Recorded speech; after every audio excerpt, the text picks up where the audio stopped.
Spike, obviously this is a fight you've wanted for a long time. Follow you on social media, very entertaining, and I know you can't wait for December 12th. Absolutely. Personally, I'd like to thank yourself, Matchroom, for making this fight, and Sky as well, and my own promotion company, Murphy's Boxing in the USA. I'm delighted to be here. I'm thriving on it. I'm really enjoying myself, and I can't wait for December 12th. I'm going to put on a show for the boxing public on the 12th of December. I'm going to knock out this kid next night. Obviously, we've seen that prediction a number of times. You firmly believe that's the way that victory will come in this fight? 100%. I will beat him, and I will knock him out. Obviously, the biggest fight you've been involved with as well, from a profile perspective as well. You've got the experience now boxing over in America. You've come a long way in a short period of time. Great win against Anthony Fitzgerald as well. But have a great, you're on a great roll now going into this fight, and is that confidence really what's making you so sure of victory on the 12th? Well, the bigger the occasion, the better I perform. I love the big occasion, the lights, the bright lights, absolutely love it. Love fighting that Sky, just cannot wait for it. Chris, obviously a very quick win over Tony Jetta recently, a couple of days off. I know you've been back in the gym, and now a fight that is very important to your progression in becoming world middleweight champion. This is the next step, and Gary over there is the man they put in front of me. It's going to be a hell of a show. He's a come forward fighter, and I think he's going to be. His one dimension is to come forward and throw punches, and everyone's talking about his power and how he knocks people out. If that's what he's relying on to beat me, then it's going to be a short night. He's going to be walking onto a lot of punches, and it's going to be great for the fans to see. Obviously, again, this is a fight that's going to create a lot of attention. The kind of nights and the kind of fights that you want to be involved in. Of course, these type of fights, fights that the public demand, the public are interested in. I don't want to be going in there with Tony Jetters. That was a disappointing fight, really. I want to be in there with somebody that wants to win, and wants to put on a great show for the fans. And I'm sure Gary's going to go in there and try his best. Unfortunately, then it won't be enough, but I'm sure he'll put on a decent show. Obviously, he's coming with a mentality, as we've seen, to knock you out. How do you see the fight playing out? I know you'll have your tactics with Adam, but you must have watched Spike and seen him and had in your mind how this fight plays out and the method of victory for you. Like I said, I see him as a one-dimensional fighter. He relies a lot on coming forward and throwing power shots. That's all I really see in this arsenal. And he's doing that against low-level fighters. He's never been in the ring with somebody like me, and once he realizes that his slow power shots aren't going to be connecting with me, he's going to run out of ideas, and that's when I'm going to take over and stop him. The fight won't go 12 rounds.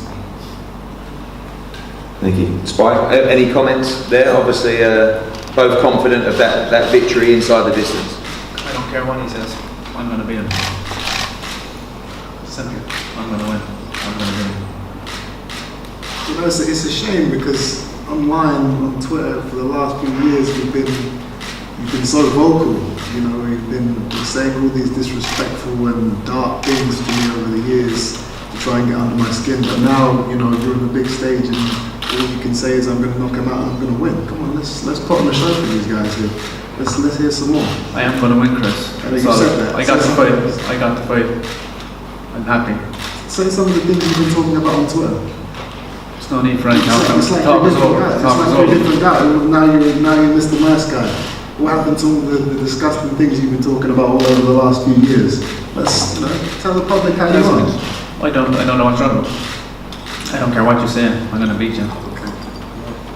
That's a shame. That was the one thing with you're the same as Saunders. Saunders had a very strong mouth on him, but the difference between you and Saunders is he would say it to me. He would say it to my face. He would say it to the public. That's just the guy he is. It seems like you're kind of a fake.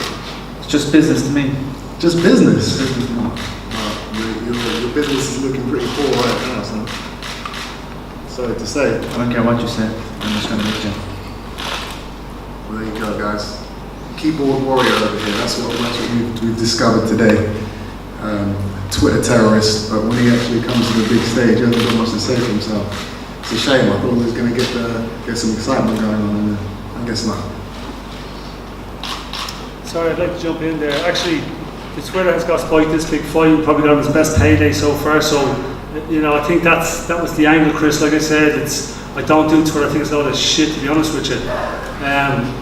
It's about two fighting men. He's both got to the ring now. Spike needed to do this because, when it comes to the UK, a lot of us Irish fighters, it's kind of looked over, which is okay because we don't sell tickets in the UK. But if a man team jumping on Twitter and promote himself, if there was disgusting things said, I don't agree with it. I don't respect it. But you're both here now. The fight is going to happen, and as I say, Spike's getting this big payday by far. So, obviously his plan was to get you here, and he's got you here. Spike. And after that, that's, he's got you here, his plan worked, but... He's dug himself a very, very big hole, which he will not come out. Yeah, well, to be honest with you, like your own gym mate, Andy Lee, thinks you can't fight. So what's that say for you? Andy Lee? Well, he said in a statement that Spike or Andy Lee... I don't care what Andy Lee said. That's he's your own gym mate, he sees you every day. This is about me and Gary, and I'm not going to be referring to him as Spike because... Your own gym mate who's in the gym just said you can't fight. That's not true. Andy said that Chris is a world-class fighter. No, he didn't. He said Spike and Chris are both Starbucks fighters. Andy lives with me. I know exactly what Andy thinks of Chris, and he knows. I saw the statement. I read the statement. So no disrespect to Andy Lee. Sorry, no disrespect to Andy Lee. You dragged Andy into a situation, and Andy has nothing but respect for Chris, day in, day out. Andy knows what Chris can do. He's seen him more than enough times in the gym. No, I think he backtracked and said that then. But I think in the initial statement he said none of them could fight. I think he backtracked. But he sees him in the gym every day. So anyway, I'm not getting involved. This between Spike and Chris, and it's going to be a great fight. As I said, respect for both of them. Two great fighters, and the winner will come through and fight for the world title. Spike, your trainer's doing all your talking for you, man. This is embarrassing. Say something. I thought you weren't going to call me Spike. What? Thought you weren't going to call me Spike. You got me on that one, Gary. Gary, your trainer's doing all your talking for you. Speak up.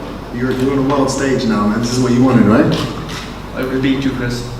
Okay, you said that about 4 or 5 times now. I was getting old. You're missing your daddy. What's he up to these days? I deserted you again. Speak up for yourself, Chris. Did you copy me now? You're gonna go back and forth with the copying. I like how you kind of go for this super villain thing here with the whole my name's Spike. You need to understand you're talking to the original bad guy here. I'm the guy, my first 18 fights, I used to walk out to the ring every single time being booed, hissed, sworn at, every single time. And I remember going over to Denmark, and I had they snuck backstage and waited for me to come out of my changing room when I was making my way towards the ring. And both of them tried to spit at me. Luckily, it hit one of the security guards standing next to me. But I'm used to this role here. You're not the bad guy. You're a pretender. There is no Spike. You're just normal old Gary. And when you get into that ring, everybody's gonna see it. That's all I gotta say. I'm not trying to be the bad guy. The fans are on my side.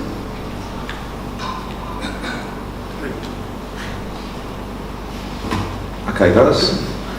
We're going to have a lot of fun with this fight, but as I said, there is a lot on the line in the world middleweight scene, and I'm really, really looking forward to two guys who desperately want and desperately need to win this fight. December the 12th at the O2 Arena, as you know, tickets sold out. 5 hours after we went on sale, we announced one fight. Spike O'Sullivan against, I actually interviewed Andy Lee about Spike's fight with Chris. And what he actually said was, he said that his fight with Billy Joe Saunders was a real fight. He said this fight was a hype fight. So he said, what do fans want to see? Do they want to see a real fight, talking about his fight with Saunders, or do they want to see a hype fight between Spike and Chris Eubank? That was in the interview he did with me. Okay, thank you for that, good. All I will say is, and I'm not going to talk bad about Andy Lee because he's a lovely bloke and I know his manager's here, but this fight will be seen by millions of people around the world in front of 17,000 sold out arena, and that one won't. So this is a great fight, this is a real fight, this is a fight with a huge amount of hype, but this is a fight with a huge amount of quality as well. Andy Lee's a great fighter, it's a great fight with Billy Joe, but this is all I'm interested in, and taking the career forward of Chris Eubank Jr. on December the 12th, he has a real fight in front of him. So thank you all for coming. Obviously everybody here is available for one-on-ones as well. We're going to pose now for a photo, firstly a group shot with everyone, which will be very happy and smiling, and then for a head-to-head, which might not be. We'll always behave. I just want to say one thing about this head-to-head. Obviously, I've seen in his last face-off that he kissed his opponent on the mouth. You know, that is unacceptable in my opinion, and because of that, he's lost the privilege of having a face-off with me today. You know, if he wants to kiss men in his own time, he can do that, but this is my time now. And if he tries to kiss this man, it's the last kiss he ever has. So we're going to keep things simple and say no face-offs until we get to the way. Come on. There you go, Daddy, running away. Come on, you battler. Stand up and face me, man. Come on. So let's get the... Come on, let's have the head thing, Chris. Come on, don't battle it. Like your dad running because he knew Steve Collins would be here. Get it out of the way and that's it. I've said what I've said. Battler. Come on. Come on, Chris.